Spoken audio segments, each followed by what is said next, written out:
Hello everyone, welcome to history unfold channel. আজকের এই ভিডিওটা তোমাদের মাধ্যমিক পরীক্ষার্থী বন্ধুদের জন্য। এই ভিডিওর মাধ্যমে আমি তোমাদের মাধ্যমিকের ইতিহাস বিষয়ের 8 মার্কসের একটি গুরুত্বপূর্ণ প্রশ্ন তোমাদের মধ্যে শেয়ার করে দেব। আমি বিগত ভিডিওতে তোমাদের ইতিহাস বিষয়ের সম্পূর্ণ সাজেশান পোস্ট করে দিয়েছি, এছাড়া কিন্তু আমি এমসিকিউ সাজেশানও পোস্ট করে দিয়েছি। তোমরা অনেকেই কমেন্টস করে বলছিলে যে নোটস শেয়ার করতে লং প্রশ্নের বিশেষ করে, তাই তোমাদের অনুরোধেই কিন্তু আমি আজকের এই ভিডিওটা তোমাদের মধ্যে শেয়ার করে দেবো। আমি তোমাদের চতুর্থ অধ্যায়ের যেটা সংঘবদ্ধতার গোড়ার কথা চ্যাপ্টার রয়েছে, এই চ্যাপ্টারে একটি গুরুত্বপূর্ণ প্রশ্ন আমি সাজেশানে দিয়েছিলাম। প্রশ্নটি হচ্ছে, লেখায় ও রেখায় জাতীয়তাবাদের বিকাশ আলোচনা করো। একেবারে স্টার মার্কস প্রশ্ন, ভেরি ভেরি ইম্পর্ট্যান্ট প্রশ্ন তোমাদের আগাম মাধ্যমিক পরীক্ষার জন্য। তাই আজকে এই ভিডিওর মাধ্যমে আমি তোমাদের এই প্রশ্নের অ্যান্সারটি শেয়ার করে দিচ্ছি। তোমরা কিন্তু অবশ্যই খাতায় দেখে দেখে নোট ডাউন করে নিতে পারো। তাহলে আর বেশি দেরি করছি না, আমি সরাসরি মূল ভিডিওতে আসছি। এইবারে আমি অ্যান্সারটি বলছি, তোমরা খাতায় দেখে দেখে নোট ডাউন করে নাও। প্রথমে তোমাদেরকে এটি ভূমিকা আকারে পয়েন্ট করতে হবে। ব্রিটিশ শাসনের বিরুদ্ধে সমাজের বিভিন্ন শ্রেণীর অসন্তোষের ফলশ্রুতিতে ভারতের জাতীয়তাবাদ তথা জাতীয় চেতনার উন্মেষ ঘটতে থাকে। আর এই জাতীয়তাবাদের বিকাশে সাহিত্য সংস্কৃতি এক গুরুত্বপূর্ণ অবদান রেখেছিল।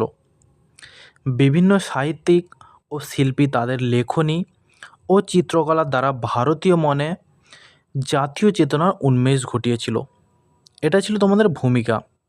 অর্থাৎ ভারতে যখন ব্রিটিশ শাসন চলছিল, তখন শুধুমাত্র যে আন্দোলন বা সশস্ত্র আন্দোলনের মাধ্যমে যে ভারতীয়দের মধ্যে জাতীয় চেতনার উন্মেষ ঘটেছিল এটা নয়, বিভিন্ন সাহিত্য অর্থাৎ যেটাকে লেখায় বলা হচ্ছে, অর্থাৎ সাহিত্য লেখার মাধ্যমে এবং রেখা অর্থাৎ বিভিন্ন চিত্রকলা বা শিল্পের মাধ্যমেও ভারতীয়দের মনে জাতীয় চেতনার উন্মেষ ঘটেছিল। আর সেই বিষয়টাই কিন্তু এটা আলোচনা করতে হবে। লেখায় অর্থাৎ আনন্দমঠ, বর্তমান ভারত, রবীন্দ্রনাথের গোরা উপন্যাস এবং রেখা অর্থাৎ অবনীন্দ্রনাথ ঠাকুরের ভারত মাতা চিত্র, এছাড়া গগনেন্দ্রনাথ ঠাকুরের ব্যঙ্গচিত্রের অবদান ছিল। ঠিক আছে, এবারে আমি মূল বিষয়বস্তুতে আসছি। প্রথমে তোমরা আনন্দমঠ বলে পয়েন্ট করবে। ব্যাকেটে কিন্তু আমি সালটাও লিখে রেখেছি। তোমাদের কিন্তু ইম্পর্টেন্ট প্রশ্ন যে আনন্দমঠ উপন্যাস কত সালে প্রকাশিত হয়, যদি এক্সামে প্রশ্ন আসে তাহলে তোমরা লিখতে পারবে 1882 সালে। অর্থাৎ তোমরা কিন্তু লং প্রশ্নটা খুঁটিয়ে পড়বে, অনেক শর্ট প্রশ্ন তোমাদের কভার হয়ে যাবে। তাহলে দেখো, সাহিত্য সম্রাট বঙ্কিমচন্দ্র চট্টোপাধ্যায় 76-এর মন্বন্তর ও সন্ন্যাসী বিদ্রোহের পটভূমিকায় আনন্দমঠ উপন্যাস রচনা করেন। এখানেও কিন্তু তোমাদের শর্ট প্রশ্ন আসতে পারে যে আনন্দমঠ উপন্যাসটি কোন বিদ্রোহের পটভূমিকায় রচিত হয়। তাহলে তোমরা কি লিখবে, যে সন্ন্যাসী বিদ্রোহের পটভূমিকায়। তারপরে দেখো, বঙ্কিমচন্দ্র তার এই বিখ্যাত উপন্যাসের দেশমাতৃকার যে বর্ণনা প্রদান করেন এবং যেভাবে দেশপ্রেমকে মুক্তিকামী জনগণের মধ্যে পরিস্ফুট করেছেন তা অকল্পনীয়। তার এই উপন্যাসে বিদেশিদের হাত থেকে দেশমাতাকে মুক্ত করার উদ্দেশ্যে সন্তান দলের আদর্শ কাজ করেছিল। বঙ্কিমচন্দ্র তার এই উপন্যাসে বন্দে মাতরম সঙ্গীতের দ্বারা দেশাত্মবোধের মন্ত্র প্রদান করেছেন। অর্থাৎ বন্দে মাতরম সঙ্গীতটি কিন্তু বঙ্কিমচন্দ্রের এই আনন্দমঠ উপন্যাস থেকেই নেওয়া হয়েছিল। ঠিক আছে, তোমাদের কিন্তু শর্ট প্রশ্ন এখান থেকেও এসে থাকে। 2 নম্বর পয়েন্ট যেটা আমি করেছি, দেখো, বর্তমান ভারত, ব্যাকেটে 1905 খ্রিস্টাব্দ।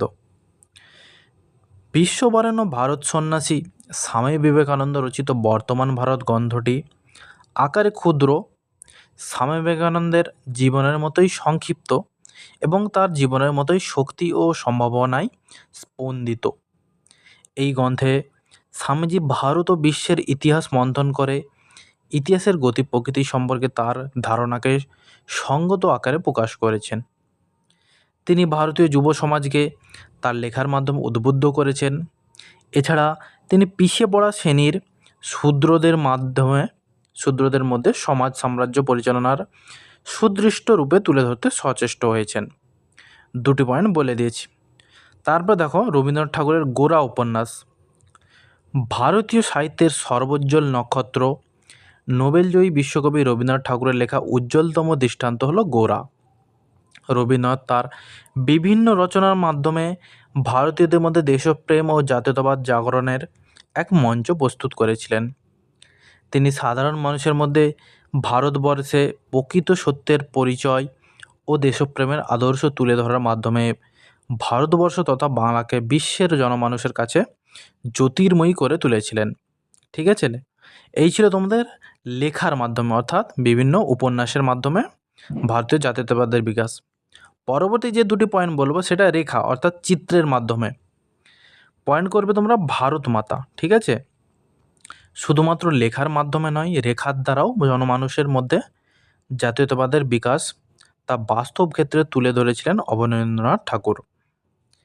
তার সর্বশ্রেষ্ঠ চিত্র হিসেবে পরিগণিত ভারত মাতা, যেখানে তার তুলির টানে তিনি দেশমাতৃকার বন্দনা তুলে ধরেছেন। এই চিত্রে অবনীন্দ্রনাথ ঠাকুর এক সন্তানের প্রতি মায়ের দায়িত্ববোধ ও কর্তব্য যথাযোগ্যভাবে দৃশ্যত করেছেন। ঠিক আছে? পরবর্তী যে পয়েন্টটা তোমরা করবে, গগনেন্দ্রনাথ ঠাকুরের ব্যঙ্গচিত্র। বাংলা তথা ভারতবর্ষের চিত্রশিল্পের ইতিহাসে সর্বকালীন শ্রেষ্ঠ ব্যঙ্গচিত্র শিল্পীদের মধ্যে গগনেন্দ্রনাথ ঠাকুর এক উজ্জ্বল নাম। তৎকালীন সময়ে ইংরেজদের অত্যাচার, জমিদারদের আচরণ, সাধারণ মানুষের অবস্থা তার শিল্পীসত্তার মাধ্যমে তিনি ব্যঙ্গাত্মক রূপে তুলে ধরেছিলেন। তার এরূপ কিছু উল্লেখযোগ্য ব্যঙ্গচিত্র হলো বিরূপ বজ্র, নবহুল্লোড়, ভোঁদর বাহাদুর প্রভৃতি। এই সমস্ত প্রশ্নও কিন্তু তোমাদের এসে থাকে যে বিরূপ বজ্র ব্যঙ্গচিত্রটি কার আঁকা? তাহলে অ্যান্সারটি কী হবে? গগনেন্দ্রনাথ ঠাকুরের আঁকা। ঠিক আছে? তোমরা কিন্তু এই সমস্ত গুরুত্বপূর্ণ জিনিসগুলো হাইলাইটসও করতে পারো, তাহলে পরীক্ষক কিন্তু সহজেই জিনিসগুলো দেখতে পারবেন এবং তোমাদের অ্যান্সারের মান অনেকখানি বেড়ে যাবে। তোমরা যদি সম্ভব হয় বিভিন্ন গুরুত্বপূর্ণ জিনিস সালগুলো অ্যান্সারের মধ্যে হাইলাইট করতে পারো। তারপরে দেখো, তৎকালীন বিভিন্ন গ্রন্থে এবং সংবাদপত্রে তার ব্যঙ্গচিত্র জনগণের যথেষ্ট আলোড়ন জাগাতে সচেষ্ট হয়েছিল।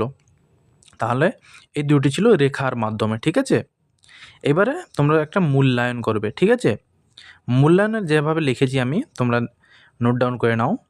বিশ্বের বিভিন্ন দেশের দার্শনিক সমাজ নানাভাবে বিপ্লব গড়ে তুলতে সাধারণ মানুষদের উদ্বুদ্ধ করে গেছেন। ভারতবর্ষও এর ব্যতিক্রম নয়।